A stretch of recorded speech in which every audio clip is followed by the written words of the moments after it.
ঘড়িতে বাজে ঠিক 4:30। আমরা বেরিয়ে পড়লাম দীঘার উদ্দেশ্যে। কিছুক্ষণ ব্রেক নিয়ে আর ব্রেকফাস্ট করে আমরা পৌঁছে গেলাম দীঘাতে।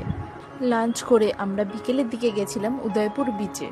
অনেক ধরনের মাছ কাঁকড়া বিক্রি হচ্ছিল, রান্নাও করে দেবে। ভেবেছিলাম খাবো না, তবে মাছটা ভালো দেখে আমরা বললাম দুটো পমফ্রেট ফ্রাই করে দিতে। পরের দিন সকালবেলা আমরা গেলাম মোহনাতে।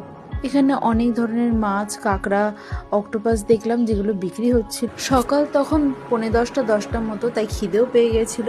তাই লুচি ঘুগনি দিয়ে পেট পুজোটা করে নিয়ে 1 কাপ চায় চুমুক দিয়ে কিছুক্ষণ সে সমুদ্রের পাড়ে সুন্দর হাওয়া খেতে খেতে কিছুক্ষণ টাইম স্পেন্ড করলাম। আমরা তো বাইক নিয়ে গেছিলাম, তাই ভাবলাম যে মন্দারমণি চলে যাই। যাওয়ার সময় এই ভিউটা দেখলাম, কি দারুণ ভিউটা! মনে হচ্ছিল এখানে কিছুক্ষণ বসে থাকি।